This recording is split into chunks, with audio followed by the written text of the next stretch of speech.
Hello, boxing fans around the world. Thanks for joining me once again here on Talkin' Fight for another episode of Boxing News Today, courtesy of our friends across the pond at boxing247.com. And today, as a special treat for all my local fans, I'm going to start off with a news story emanating out of Toronto, where I'm located, which actually has a fantastic history of boxing in the city, but it was tragically cut short by a sports commissioner in this province, which is the largest province in Canada, and certainly with a large boxing audience. A fellow by the name of Ken Hayashi, who basically outlawed boxing for approximately 10 years and killed the sport professionally here. But now it's on the rebound. And thanks to promoters like Lee Baxter, we've got ourselves a really good coming up in the city of Toronto, not on the outskirts, but in the city, to be held at a nightclub, a really good venue called Rebel. And let's have a quick read of what Lee has to say here. Proud to announce another fantastic night of boxing at Rebel Entertainment Complex, headlined by Nick Fantauzzi, 11-0, undefeated, 5 knockouts, and he's going to take on Greg Weeks for the Canadian light heavyweight title, and that'll take place on July 21st. Also on that event, we're going to see seasoned Steve Rolls, 21-2, 12 knockouts. He was recently as part of the main event over at Madison Square Garden in his last fight, and he took on Edgar Berlanga for the WBO NABO Super Middleweight title. Stellar performance by Steve Rolls, took the fight to the distance, but Berlanga edged it out on a controversial decision. So too bad for him, but looks like he's ready to go again, and we're looking forward to that result. Also on this card, one of our favorites here on Talkin' Fight, Amanda Galle. She's undefeated. She's 6-0. She's Canada's Super Bantamweight champion, and I don't see who she'll be fighting on this particular press release, but her last fight against Tanya Walters, obviously she won, and she's looking to go undefeated and make it 7-0 in her career. We're also going to see former Canadian national team member Jamie Hughes, ready to showcase his talent for the first time as a professional boxer. Keep an eye on him.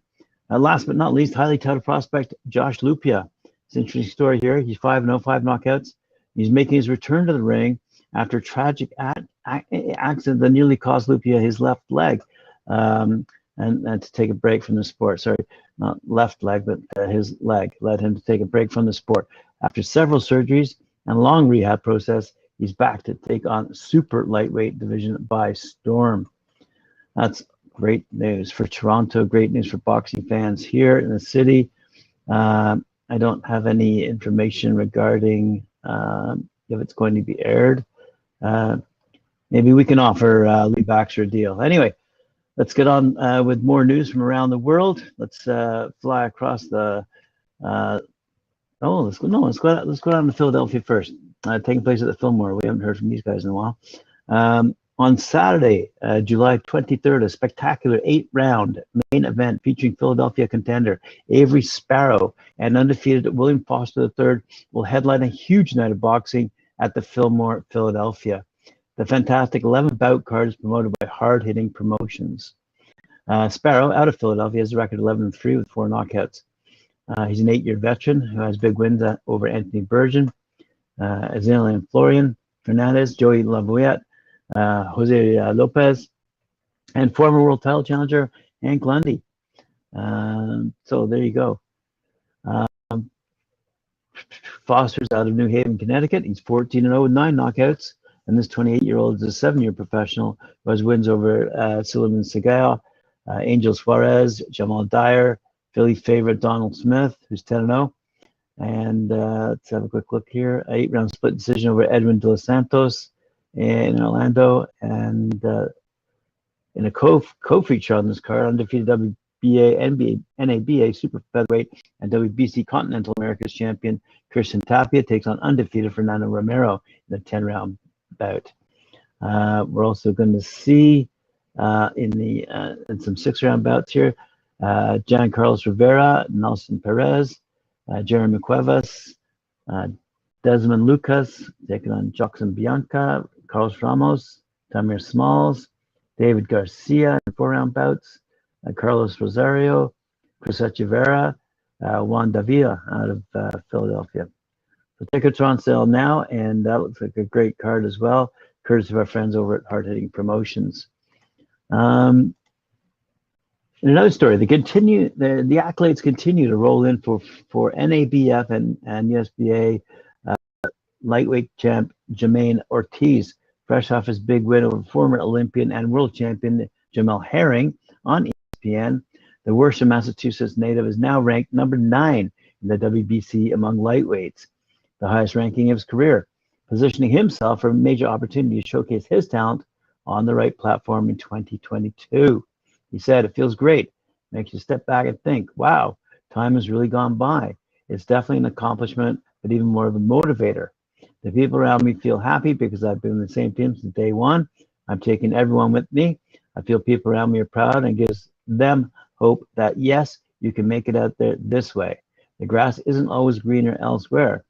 I've proven that by consistency, hard work, pushing yourself, and taking hard fights. You'll get there as well. I'm not shocked that I'm here because I envisioned myself being here before. I've been a world champion, and before having that belt around my waist, I know it'll happen. There's no question about it." Now, Ortiz, by the way, he's 16-0-1, undefeated with 8 knockouts. He's promoted by Jimmy Birchfield's CES Boxing. And with his decision win over Herring on May 21st in Nevada, the 5'8" right-hander has captivated boxing audiences with his diverse skill set and humble, soft-spoken demeanor. Good for him. Fantastic interview with him on boxing247.com. I encourage you to go visit their website and read that in greater detail. Taking place at the Barclays Center in Brooklyn, New York on the 30th of July, Danny Garcia versus Jose Benavidez Jr. It's a good tilt.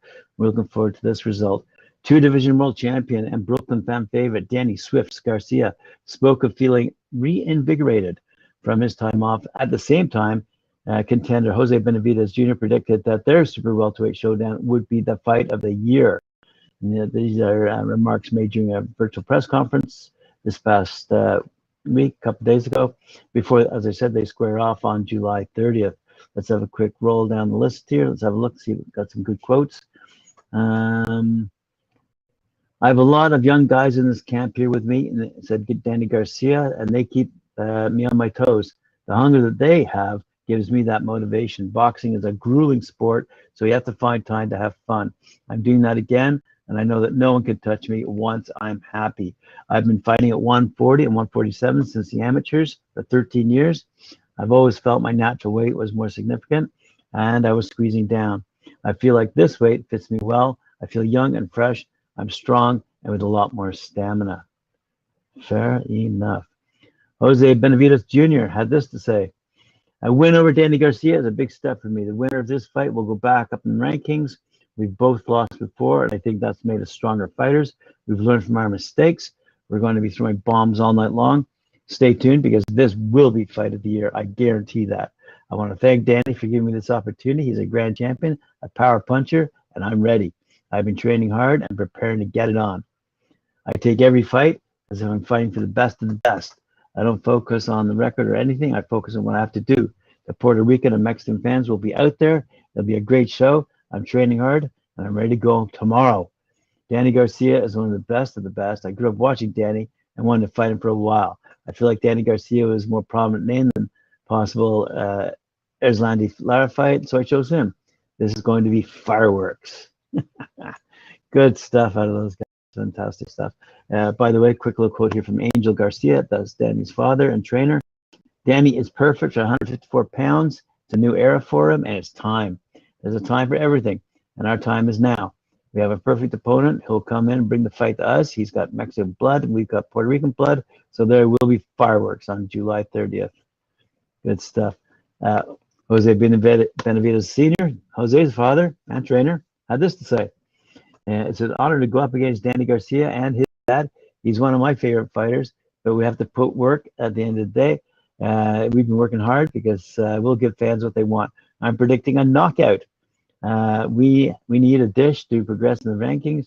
Jose is not has not just to win the fight, but he has to look impressive. Both fighters need this fight. Danny has a great left hook, and he's mighty.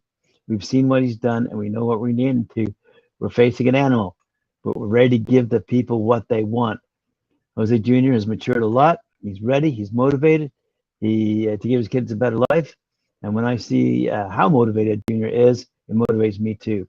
We're prepared to show everyone what they want. Someone is getting knocked out. Wow, great stuff. Well, thanks for joining me here on Talkin' Fight for another episode of Boxing today. Hope you enjoyed it as much as I did. Remember to like, share, subscribe, hit that notification bell. See you later on at 4 p.m. for Knuckle Up with Mike Court 4 and Subject Ben, who's in the den.